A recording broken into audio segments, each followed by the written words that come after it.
يا هلا ومرحبا. نورت الشقة استاذ عماد. بوجودك حبيبي. صحتك. الف عافية. تريد الصدوق؟ اي. أنا أول ما فتحت الباب وشفتك قلت يا ستار أكيد بلاك كاذب. لا خضير لا، انت سيرتك مثل الوردة عندنا، بعدين انت صديقنا، فما معقول نأذي الناس اللي يتعاونون ويانا. هي شلون صداقة استاذ؟ إذا كل صداقة وراها طنكتل كان ما حد صادق. ها هي ورا كل عداوة محبة. قل لي شو أخبار جماعتك؟ يا جماعة استاذ. الألقاب؟ أوه هاي وين أنت استاذ عماد؟ هذه فترة خلصت، اللي يكبر خم ويرجع لي ورا. هو هم هالشكل، بس ما معقول واحد ينسى ناسه. شلون ما اشوف ملحتك هاي على جماعتي معناها تريد تسألني على واحد منهم. هو هم هالشكل، بس السؤال مو على واحد محدد. فهمني استاذ، ترى اني ضاعت علي. اخاف جماعة اللقوا لباب الشرجي. لا. الخطف؟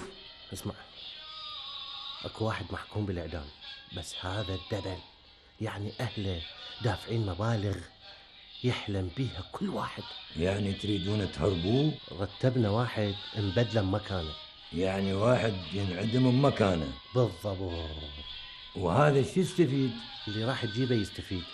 اسمع اقول لك، انا اريد واحد من جماعتك دول المدمنين اللي ما بيهم فايده، نبدله بمكان الاخ ونعطيك كم فلس يسويك ملك طول حياتك. شوف استاذ عماد، صدق احنا سمعة، بس سمعة خوش ولد، نضرب نتعارك وجه بوجه نعم، بس ما نروح للفطايس ونلعب وياهم هاي اللعبة، فهاي مو مرجلة. تهربون من الخدمة العسكرية وتزورون دفاتر، هاي يسموها مرجلة؟ على قد فهمنا مرجلة استاذ. صار استاذ خضير. يا ستار هم زعلت؟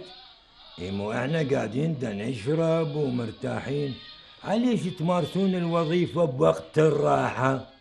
أنا ما جاي أسكر وياك. في مال الله. لكم هاي غير شغلة، يعني لو أقتلك لو ما ألعب وياك.